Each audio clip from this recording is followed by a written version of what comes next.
Hello everyone my dear children. तो देखो यार, आज की जो क्लास है अल्फा सीरीज में वो है साइंस की क्लास। अब बहुत सारे बच्चे मुझसे पूछे सर ये अल्फा क्या है। तो बच्चों मैं ये बताना चाहता हूँ कि फिजिक्स और मैथ से बहुत प्रेम करता हूँ। अल्फा एक कांस्टेंट मानते हम 10th क्लास में, जैसे क्वाड्रेटिक इक्वेशन पढ़ेंगे तो उसमें एक अल्फा बीटा गामा होता है, और ऐसे फिजिक्स में भी अल्फा पार्टिकल्स होते हैं। तो उन्हीं अल्फा पार्टिकल से, alpha particle very small particle but धांसू, मतलब मजा आ जाता है, इतनी एनर्जी रहती है उसमें। तो वो एनर्जी को डिनोट करते हुए अल्फा सीरीज का मैंने इसको नाम दिया है। हो सकता है मैं कुछ और भी सीरीज का नाम दे देता, लेकिन मेरे को अल्फा अच्छा लगा इसलिए मैंने अल्फा दे दिया। तो सीरीज वीरीज कुछ नहीं है, मेन तो मैथ पढ़ाई है। तो आज की जो क्लास है वो पूरी की पूरी डेडिकेटेड है साइंस के लिए, और साइंस का पहला chapter crop production and management. Crop production and management. अब क्या है, आई होप सभी बच्चों ने अपने अपने कॉपी पेन और दिमाग, कान, सारे सेंसरी मोटर स्टेज, जितने भी आपके सेंसर्स हैं आपके शरीर के अंदर, कृपया करके सबको ऑन करके रखो। बिल्कुल ध्यान से सुनना आज क्या बताना चाह रहा हूं। अभी सुनेंगे कहानी, फिर जैसे ही पूरी कहानी कंप्लीट हो जाएगी मैं गारंटी दे रहा हूं कि तुमको हर एक चीज समझ में आएगी, और सारे आंसर लिख दोगे, सारे आंसर अपने आप लिख दोगे एक्सरसाइज के। और चाहे वो तुम कोई सी भी किताब इस्तेमाल कर रहे हो, कोई सी भी किताब, चाहे वो सीबीएसई की हो, एनसीईआरटी, या फिर कोई दूसरी और एवरग्रीन, कोई सी भी किताब इस्तेमाल कर रहे हो, अगर ये चैप्टर उसमें है तो मैं गारंटी दे रहा हूं हर एक चीज कवर हो गई। लेकिन सबसे पहले सुनना पड़ेगा। तो क्रॉप प्रोडक्शन एंड मैनेजमेंट की जहां तक बात है, इसके पहले मैंने एक चीज और लिखी है, उसका नाम है साइंस, और यह सीबीएसई की एनसीईआरटी किताब का पहला चैप्टर है। अब पहला चैप्टर है तो शुरुआत तो अच्छी होना चाहिए, और शुरुआत जब अच्छी होगी तो अंजाम भी बहुत अच्छा होगा बच्चों। सबसे इंपॉर्टेंट बात साइंस। मैंने पिछली क्लास में भी बताया था कि साइंस एक शब्द है जिसको हमने, एक बहुत पुराना वर्ड था जिसका नाम था साइंटिया, जो कि एक ग्रीक वर्ड था। उस ग्रीक वर्ड में हम लोगों ने उसका मीनिंग ढूंढा तो हमें मिला getting to know. Getting to know, कोई भी चीज को जानना। अब इसको एक एग्जाम्पल की तौर पे समझना, कितना मजा आएगा देखना। मैं एक दिन क्या हुआ कि मेरे एक परिवार में परिचित थे, मेरे फैमिली वाले थे, तो मैं उनके घर गया। जब मैं उनके घर गया ना बच्चों, तो मैं आप लोग भी यही करते होंगे, देखना गारंटी दे रहा हूं, आप लोग भी ये करते होंगे। जैसे किसी के नए घर में जाते हो, जब पहली बार तुम किसी घर में कदम रखते हो और उसके ड्राइंग रूम में जब एंट्री करोगे तो तुम ये देखोगे ऊपर, तुम देखोगे इस साइड, तुम देखोगे वॉल पे क्या है, तुम देखोगे टीवी कौन सी कंपनी की है, तुम देखोगे सोफा कैसा है, फिर तुम उसको बैठ के देखोगे, आसपास देखोगे फोन है, अच्छा ये है वो है। तो तुम चारों तरफ अपनी नजरें घुमाते हो। जब तुम चारों तरफ अपनी नजरें घुमा रहे होते हो तो तुम नजर से काम कर रहे होते हो, लेकिन तुम्हारा दिमाग अल्टीमेटली काम कर रहा होता है। और उस समय तुम्हारा दिमाग वो सारे डेटा और इंफॉर्मेशन को एकत्रित करता जाता है और इकट्ठी करते जाता है। क्यों इकट्ठी कर रहा है भाई? क्योंकि उसको जानने की इच्छा है। अगर आज तुम किसी को बोल दो कि यार मैं तुम्हें एक चीज बताता हूं, और जब तक वो बंदा बता नहीं देता तुम उसके पीछे पड़ जाते हो, तुम उसके पीछे एकदम पड़ जाते हो कि मुझे बता दे भाई, मुझे बता दे, तुम्हारे पेट में दिक्कत होने लगती है। तो ऐसे ही बच्चों साइंस भी है। साइंस में भी किसी को भी जानने की इच्छा हो जाती है ना, तो वो साइंस है। जैसे सोशल साइंस की बात कर लेते हैं। सोशल साइंस में कोई बंदा आया, अरे भाई तुम कहाँ रहते हो? अरे मैं इधर चौराहे पे रहता हूँ, या इधर रहता हूँ, या इस साइड रहता हूँ, मैं भोपाल में रहता हूँ, आप इलाहाबाद में रहते हो, आप जम्मू में रहते हो। बहुत सारे बच्चे जुड़े, केरला से भी जुड़े, तमिलनाडु से भी जुड़े। तो आपने उसकी सोसाइटी के बारे में जाना, कौन सी कॉलोनी यार, अच्छा कहाँ है, क्या है, क्यों तुमने जाना ना, गेटिंग टू नो। और उसी इंफॉर्मेशन को इकट्ठी करना क्या होता है? साइंस। तो आज हम जो साइंस पढ़ रहे हैं बच्चों, वो क्रॉप की साइंस है, उसके प्रोडक्शन की साइंस है, और उसके मैनेजमेंट की साइंस है। आगे और बात करते हैं। सबसे पहला जो शब्द तुम्हारे सामने उठकर आया वो आया क्रॉप। अब एक बच्चे से मैंने पूछा कि बेटा क्रॉप क्या होता है? तो उस बच्चे ने बोला सर प्लांट। मैंने कहा ठीक है बेटा, तेरे को अच्छी बात है, तेरे को पता तो है कि प्लांट नामक कोई चीज होती है। फिर प्लांट के बाद क्या हुआ, उसने कह दिया नहीं नहीं नहीं सर प्लांट नहीं है, प्लांट नहीं है, क्रॉप जो है वो ट्री है। मैंने कहा ठीक है भैया, तेरे को ट्री समझ में आ रही तो ट्री बोल दे। बोला नहीं नहीं नहीं, sir sir sir sir sir sir sir crop tree नहीं है, क्रॉप तो एग्रीकल्चर है। क्या है? एग्रीकल्चर। अब एग्रीकल्चर कौन करता है? फार्मर करता है। उसको सारी पता है चीजें, सारी बातें पता है, लेकिन वो ये नहीं बता पा रहा कि क्रॉप क्या है। बच्चों, अगर क्रॉप की बात करें तो क्रॉप तो प्लांट है। अगर एक प्लांट की बात करें तो क्रॉप नहीं है। केवल एक प्लांट की बात करूं ना एक पॉइंट ऑफ टाइम पर, तो प्लांट सिर्फ वो क्रॉप नहीं है, वो केवल और केवल प्लांट है। अगर मैं ट्री की बात करूं तो वो ट्री है, लेकिन फॉरेस्ट नहीं है। इसका मतलब ये हुआ कि क्रॉप जो है ना बच्चों, वो छोटे छोटे प्लांट्स का जंगल है। अभी समझाता हूं। एक बहुत बड़े एरिया में, एक बहुत बड़े एरिया में, एक बहुत बड़े एरिया में एक प्रकार की, केवल एक प्रकार की, चाहे वो वीट हो, चाहे वो मेज हो, चाहे वो सीरियल्स हो, चाहे वो पल्सेस हो, चाहे वो फूल गोभी हो, चाहे वो लेडी फिंगर हो, कुछ भी उगाओ, लेकिन एक बहुत बड़े एरिया में अगर किसी क्रॉप को उगाया जाता है, अगर किसी क्रॉप को उगाया जाता है, किसी भी क्रॉप को एक बहुत बड़े स्तर, बड़े लेवल पे उगाया जाता है, तो उस पर्टिकुलर फील्ड को, किसी भी प्लांट को अगर बहुत बड़े स्तर पे, बहुत बड़े एरिया में उगाया जाता है, तो उसको प्लांट नहीं कहते, उसको कह देते हैं क्रॉप। अब क्रॉप क्यों उगाया जाता है? तो भैया पहले तो क्रॉप उगाता कौन है? हर कोई तो नहीं उगा सकता। जिसके पास एग्रीकल्चर फील्ड से भरी हुई नॉलेज होगी वही उगा पाएगा। कौन उगा पाएगा? जिसके पास दिमाग में एग्रीकल्चर की नॉलेज होगी। उन एग्रीकल्चर की नॉलेज रखने वाले लोगों को कहते हैं फार्मर्स। पूरी बातें समझाऊंगा आज। फार्मर्स। अब ये जो फार्मर्स हैं बच्चों, यही इस पर्टिकुलर क्रॉप को उगाते हैं। अब ये क्रॉप बहुत बड़े लेवल पे उगती है, तो बहुत बड़े लेवल पे इसका प्रोडक्शन भी होगा। तो वही है बेटा क्रॉप प्रोडक्शन। अभी प्रोडक्शन की बात बाद में करेंगे, पहले क्रॉप को और थोड़ा सा गंभीरता से समझते हैं। जैसे फॉर एग्जांपल अगर मैं बात कर रहा हूं फार्मर्स की, तो फार्मर्स को क्रॉप उगाने के लिए किस किस चीज की जरूरत पड़ेगी? सबसे पहले तो मैंने बता ही दिया कि एक बहुत बड़ी जमीन है, बहुत बड़ी जमीन है, इसके ऊपर ही उगाएंगे, यानी इसके ऊपर जमीन यानी लैंड की जरूरत पड़ेगी। उस जमीन में अगर मैं मान लो रेत भर दूं और फिर उगाऊं तो पॉसिबल नहीं है, यानी उस जमीन के अंदर रेत नहीं, मुझे क्या चाहिए? सॉइल यानी मिट्टी, जो कि अच्छी फर्टाइल होगी। फर्टाइल कैसे होगी उसकी भी बात कर लेंगे। अब ये फार्मर ने उगाई क्रॉप, तो क्यों उगाई? सबसे पहला सवाल यह है कि इस जमीन के अंदर इस फार्मर ने इसकी खेतीबाड़ी क्यों करी? और खेतीबाड़ी को वही बोलते हैं एग्रीकल्चर, यानी practice of growing, practice of growing practice of growing crop is called agriculture. अब बच्चों यही एग्रीकल्चर क्यों किया जाता है, यह सबसे बड़ा क्वेश्चन मार्क होता है हमारे सामने। तो सब बोलते हैं भैया हम इंसान हैं, इंसान को खाने की आवश्यकता होती है जीवन जीने के लिए। उस जीवन को जीने के लिए हमें एनर्जी की भी जरूरत पड़ती है। वो एनर्जी हमें किससे मिलती है? क्रॉप्स से। या तो हमें एनिमल से मिल जाती है या तो हमें क्रॉप से मिल जाती है। अब उन्हीं एनिमल्स और क्रॉप से जो एनर्जी हम लेते हैं, उसी से हम एनर्जाइज होते हैं, अपने काम करते हैं, फिर सो जाते हैं, फिर खाते हैं, यानी अपना पूरा जीवन, पूरी लाइफ साइकिल हम इसी एनर्जी का इस्तेमाल करते हैं। दूसरी बात, ये क्रॉप को एनर्जी कौन देता है? इन क्रॉप्स को एनर्जी अपने आप मिलती है और ये खुद अपने आप अपना फूड को मैन्युफैक्चर करते हैं, जिसका नाम क्या होता है बच्चों? जिसका काम क्या होता है? खाना बनाना। लेकिन जिस प्रोसेस का नाम की बात कर रहा हूं उसका नाम था, बहुत बढ़िया, फोटोसिंथेसिस।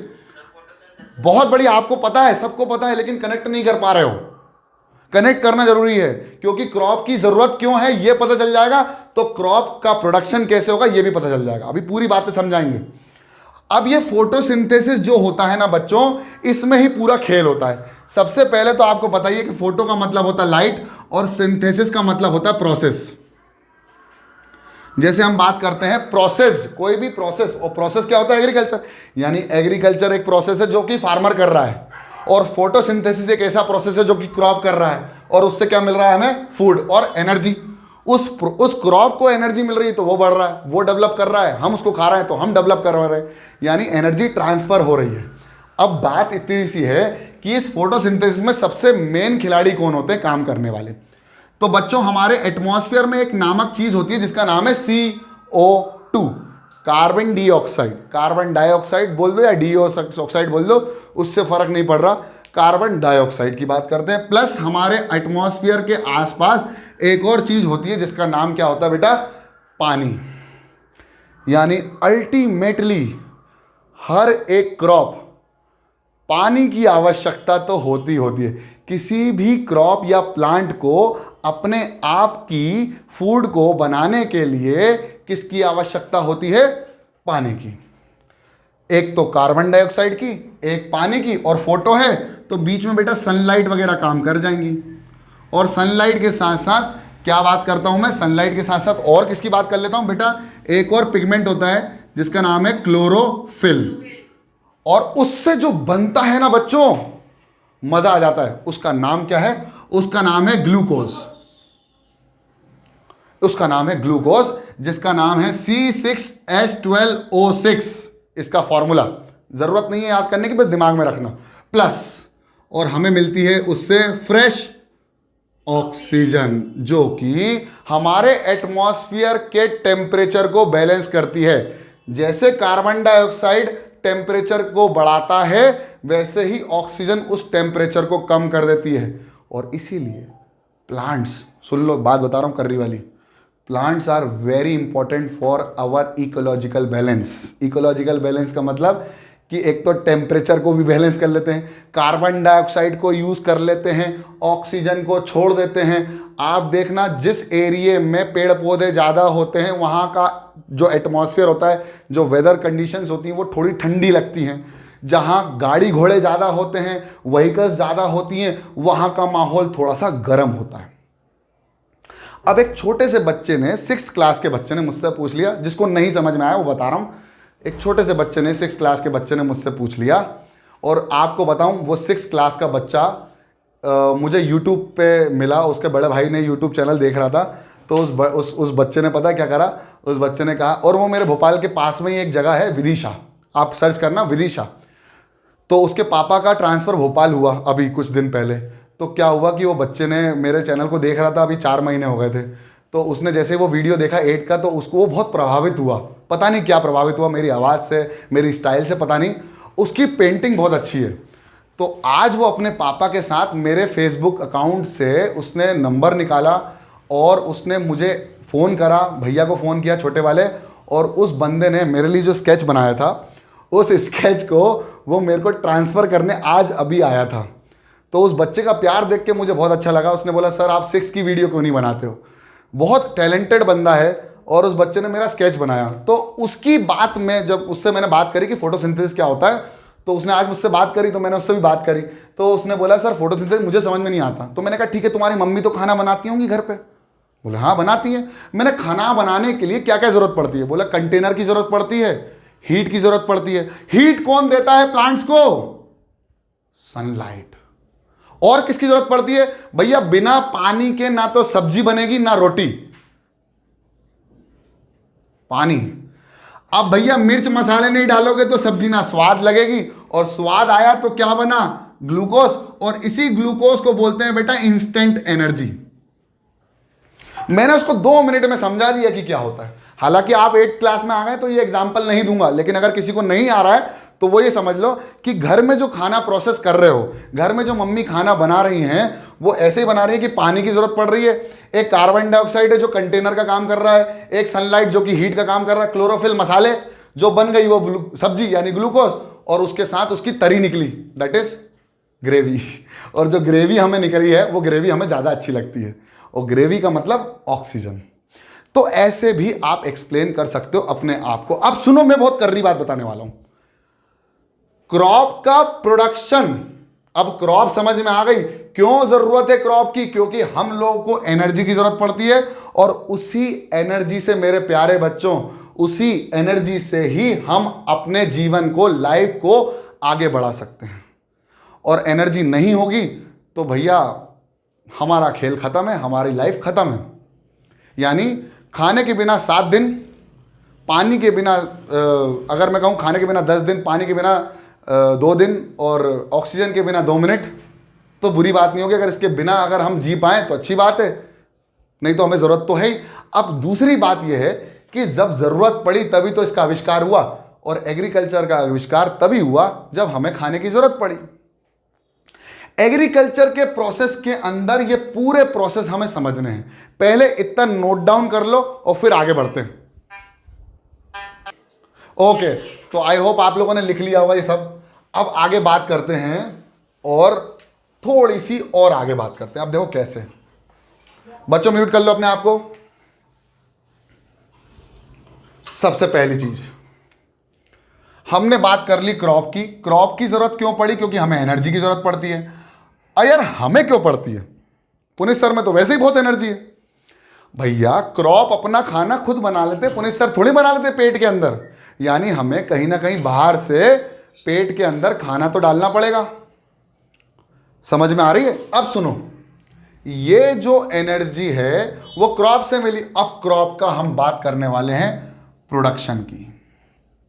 तो हमारा जो नेक्स्ट टॉपिक होगा वो होगा क्रॉप के प्रोडक्शन की। आपको समझ में आ गया होगा कि क्रॉप क्या होता है।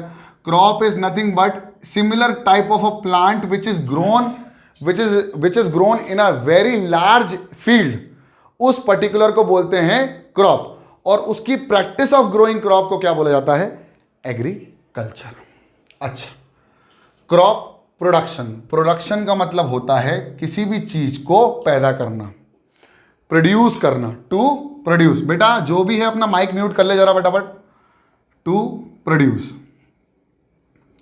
To produce. अब सिंपल सी बात यह है, क्या प्रोड्यूस? क्रॉप। कैसे? तो आएंगे तरीके। तो कैसे कौन बताएगा? फार्मर। अब भाई मैं फार्मर तो हूं नहीं, मैंने तो जो किताब में पढ़ा है, जो मैंने देखा है फार्मर्स को करते हुए, वही हमें करना है। अब हमें इसी चीज को समझना है। देखो कैसे। क्या प्रोड्यूस? क्रॉप। क्रॉप के प्रोडक्शन को टू प्रोड्यूस। कैसे? यही पूरा क्रॉप प्रोडक्शन है। तो सबसे पहली जो हमें जरूरतें हैं, सबसे पहले तो जरूरतें निकाल लो कि देखो किसी भी चीज की, जैसे फॉर एग्जांपल तुम्हारे घर में पनीर की सब्जी बन रही है। अब पनीर की सब्जी बनाने के लिए पनीर तो लगेगा ना यार, लगेगा। अब अगर मान लो उसमें पनीर ही नहीं हुआ तो पनीर की सब्जी कैसे हुई? सिंपल सी बात है। तो जिस भी चीज की क्रॉप को तुम्हें उगाना है उसकी हमें लगती है सीड, सबसे पहली चीज।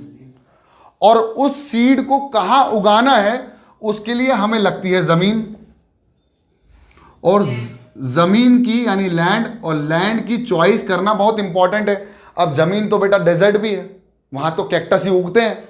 यानी हमें एक सुटेबल जमीन, सुटेबल क्लाइमेट कंडीशन, सुटेबल जगह हमें ढूंढना पड़ती है जहां पर हम अपने क्रॉप को उगा सकते हैं। बेटा अभी थोड़ा सा शांत रहो। सर सबको म्यूट कर दो प्लीज।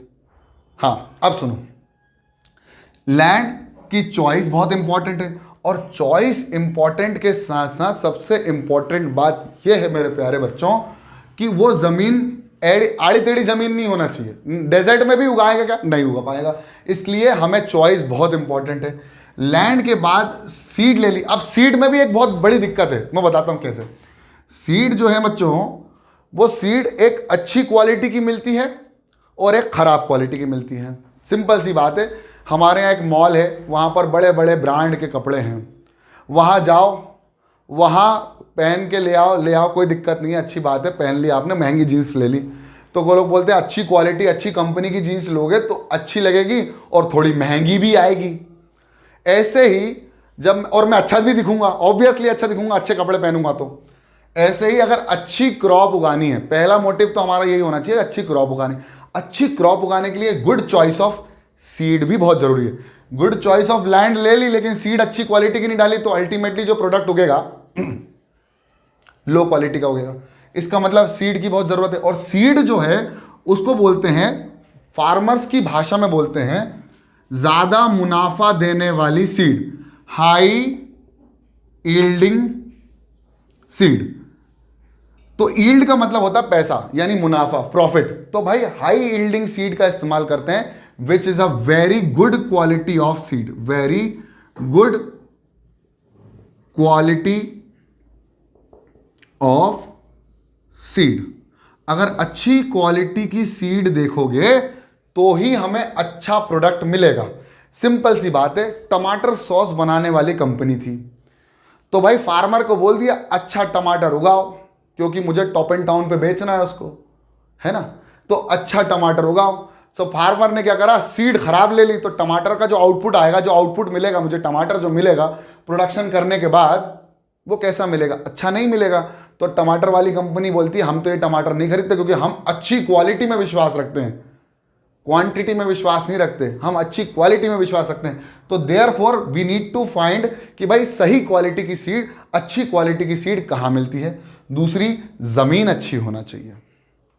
फिर क्या होता है, जैसे मम्मी खाना बनाने के लिए पूरी सब्जियों को, पूरी इंग्रेडिएंट्स को प्रिपेयर करके रखती हैं कि हाँ आप सब्जी बनाना है, तो सारी सब्जियों को बढ़िया काट लेंगी, सारे मसालों को सामने रख लेंगी और फिर उसके बाद सब्जी बनाएंगी। सब्जी बनाने का प्रोसेस यही है, वैसे ही यही प्रोसेस है। इसका मतलब हम लोगों को क्या करना पड़ता है, preparation of soil.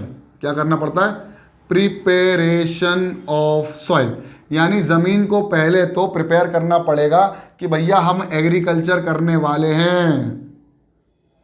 Preparation of soil, agriculture मतलब क्रॉप उगाने वाले हैं, और वो भी लार्ज अमाउंट में। और अगर लार्ज अमाउंट में कोई काम कर रहे हो तो उसको, काम को बहुत अच्छा होना चाहिए, नहीं तो बहुत सारा नुकसान अभी बेचारे फार्मर्स को तो वैसे ही हो रहा है। एक बिल आया है, उसका अपोज कर रहे हैं, और उसका अपोज करने में वो दिन रात लगे हुए हैं, क्योंकि उनका पूरा मुनाफा चले जाएगा।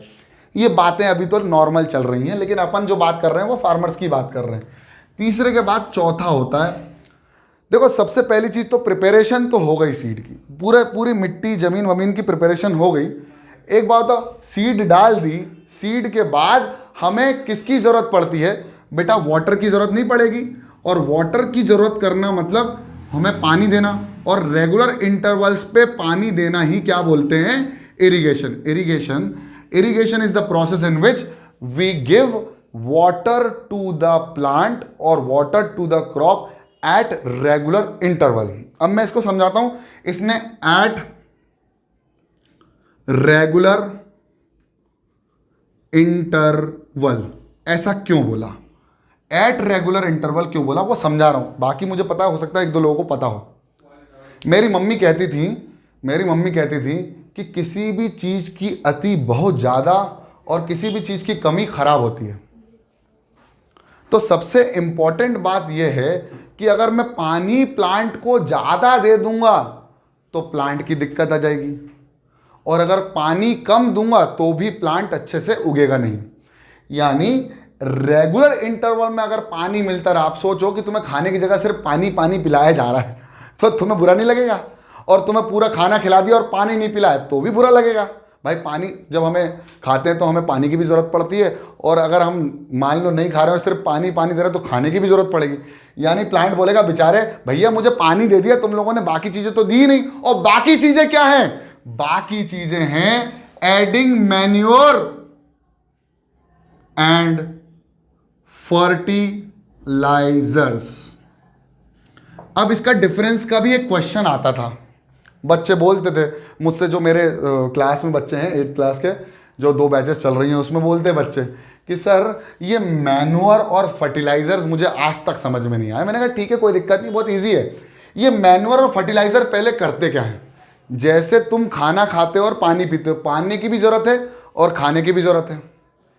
अगर पानी देते जाओगे तो खाने की ज़रूरत पड़ेगी कम, और हमें वो भी ज़रूरत पड़ती है। ऐसे ही यहाँ पर पानी भी देंगे और इनको अच्छी क्वालिटी का मैन्योर और फर्टिलाइजर्स भी देंगे, जो कि ये तो होते हैं फैक्ट्रीज में बिल्ड और ये होते हैं नॉर्मल बिल्ड। अब इसको हिंदी में बेटा बोला जाता है खाद या खाद्य सामग्री।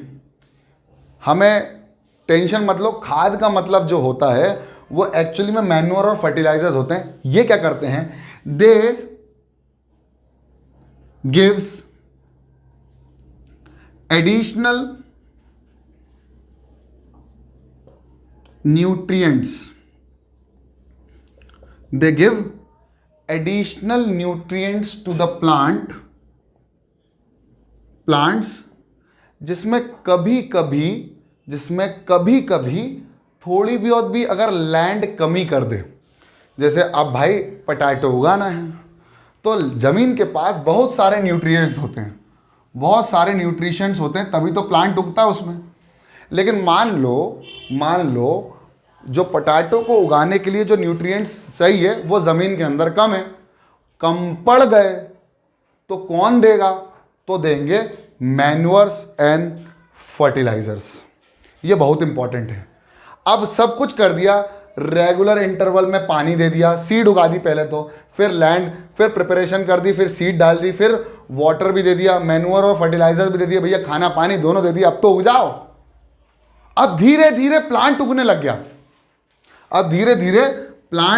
लग गया, और प्लांट एक समय के बाद 3 महीने 4 महीने 6 महीने के इंटरवल के बाद बहुत हरा भरा उग गया।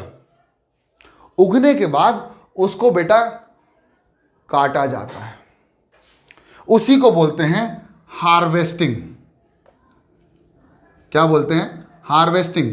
अब जो अलग अलग राज्यों से जुड़े हुए हैं मेरे साथ बच्चे, इसमें कुछ पंजाब से जुड़े हैं, कुछ तमिलनाडु से जुड़े हैं, कुछ मध्य प्रदेश से जुड़े हैं, कुछ वेस्ट बंगाल, कहीं से भी जुड़े हों, लेकिन एक बात बताना चाहता हूँ, ये हार्वेस्टिंग जो होती है ना, ये भी बहुत इंपॉर्टेंट होती है। भाई प्लांट उगा दिया, अब काट के रख लो, नहीं तो बाहर सड़ जाएगा, और बाहर सड़ गया तो अब आप सुनना, जैसे ही पहले खुशी बहुत मनाई जाती थी पुराने ज़माने में, आपने शायद लगान फिल्म देखी होगी, तो भाई उसमें ना लगान मूवी में पानी नहीं गिरता था बेचारों के, और पानी नहीं गिरता था तो बड़े परेशान होते थे, तो इनने गाना गाया, आ जा रे, वो सब गाया उनने, सुन ले प्यार मुकरिया जो भी है, उन लोगों ने बढ़िया सा गाना गाया कि भाई पानी बहुत सारा गिर जाए।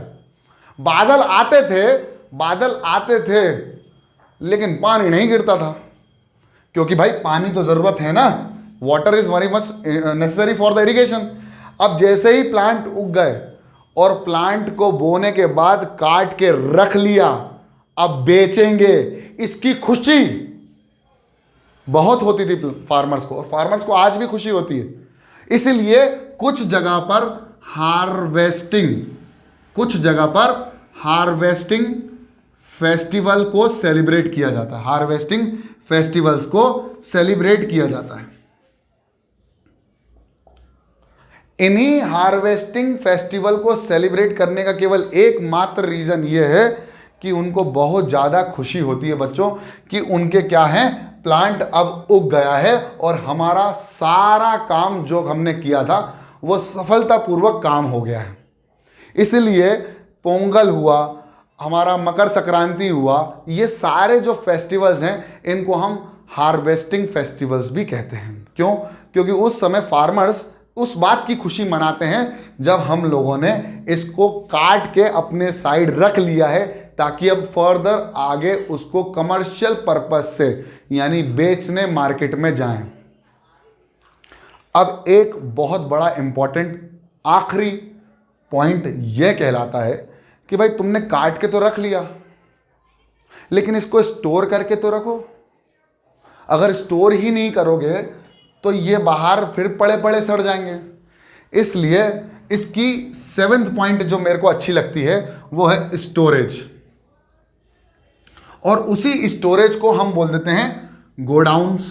जो आम भाषा में बात कर रहा हूं मैं, बिल्कुल आम भाषा में, स्टोरेज बहुत इंपॉर्टेंट है, उसी को हम बोल देते हैं गोडाउन्स। और उसी गोडाउन को अगर और अच्छे से समझोगे तो उनको बोलते हैं वेयर हाउस। अब ये बड़े बड़े फैक्ट्रीज में तो अभी जो कमर्शियल पर्पस से, जैसे ऑस्ट्रेलिया में जो खेती बाड़ी होती है, वो हमारे यहाँ के फार्मर्स ऐसे नहीं है, वहाँ बहुत अच्छे अच्छे आधुनिक इक्विपमेंट्स हैं हार्वेस्टिंग के लिए भी, सीड को तैयार करने के लिए भी, सीड ड्रिल्स हैं, सीड को अंदर डालने के लिए लैंड्स में, फिर पानी देने के लिए भी बहुत अलग अलग प्रोसेस हैं उनके पास। जैसे हमारे पास है ड्रिप इरिगेशन, स्प्रिंकलर्स, ऐसे नालियाँ बना लेते थे हम लोग, वैसे नहीं है, वहाँ तो बहुत आधुनिक इक्विपमेंट्स हैं, वहाँ इतना प्रॉब्लम नहीं है। लेकिन एक बात बताऊँ, स्टोरेज के लिए भी उनके पास बहुत बड़े बड़े वेयर हाउस हैं, गोडाउन्स हैं या स्टोरेज हाउस हैं। हमारे किसानों के पास अभी लॉकडाउन में क्या हुआ कि बहुत सारी फसल ऐसे ही खराब हो गई। आपने सुना होगा अलग अलग राज्यों में बहुत सारे ततैया आ गए थे, वो फ्लाइज आ गई थी जिसने लाखों करोड़ों की फसल खा गई। ये जो प्रॉब्लम्स आती हैं क्योंकि फसल कटी नहीं प्रॉपर टाइम पे, फसल अगर प्रॉपर टाइम पे कटी नहीं तो बाहर के एनवायरमेंटल एक्टिविटीज उनको खा लेते हैं। जैसे एक और है पेस्टिसाइड्स,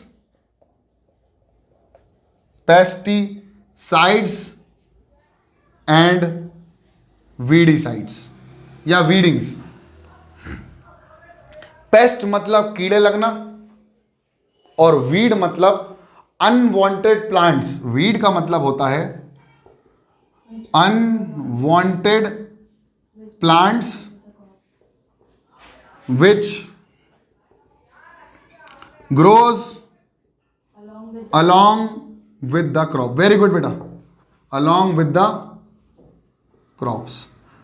और इनको रिमूव करने के लिए बहुत जरूरी है कि इनको रिमूव कर लें। पहली चीज तो क्यों, कभी तुमने देखा मैदानों में घास जो अपने आप उगती है, उसमें कोई फार्मर आता है खेती बाड़ी करके जाता है, सीड डाल के जाता है कि नहीं अब यहां घास उगे मैंने तो नहीं देखा आज तक। क्यों? क्योंकि वो अपने आप उग जाती है। एटमॉस्फेयर का कुछ इस तरह माहौल है कि सीड में अपने आप, सॉइल में अपने आप उग जाती है। अब सोचो कि प्लांट के साथ वो घास वास उग गई तो क्या होगा। उस प्लांट को, उस क्रॉप को जो न्यूट्रिशन की जरूरत पड़ती है, that crop which needs some nutrition from the soil will be extracted by that weeds to grow themself. जो कि बुरी बात है। अब सोचो तुमने खाना अब तुमने पिज्जा मंगवाया डोमिनोज से, तुमने बराबर पिज्जा मंगाया एक फुल 650 रुपए का, और वो कोई और खा जाए, पैसे तुमने पे कर दिए, तो तुम्हें कैसा लगेगा? सब लोग माइक ओपन करके बताओ कैसा लगेगा, कैसा लगेगा बताओ? बुरा लगेगा? लगेगा ना? तो बस इतनी सी बात है बेटा कि भाई अगर कोई और खा जाएगा, कोई और वीड्स खा जाएगा, कोई वीड खा जाएगा, तो उन बेचारे प्लांट्स को बुरा नहीं लगेगा कि हमारे न्यूट्रिशन किसी और ने ले लिए। तो बस यही चीज थी वीडिसाइड्स, और यही चीज थी पेस्टिसाइड में कि कीड़े लग जाते हैं, कीड़े के साथ साथ चूहे वगैरह परेशान करते हैं पूरी खेत में। कुछ क्रोज वगैरह आते हैं तो उसके लिए क्या बनाते हैं, क्रोज को भगाने के लिए, वो सब है। चलिए ठीक है, इतना छापो फटाफट जल्दी से। ओके, तो आई होप आज आपको समझ, आज इतना ही खत्म करेंगे। आज इंट्रोडक्शन था चैप्टर का, फिर इसके बाद हर एक चीज को अच्छे से डेप्थ में डिस्कस करेंगे। तो बच्चों आई होप मजा आया होगा। तब तक के लिए पढ़ते रहो और खूब आगे बढ़ते रहो, देखते रहो पुनीत सर की पाठशाला। जय हिंद।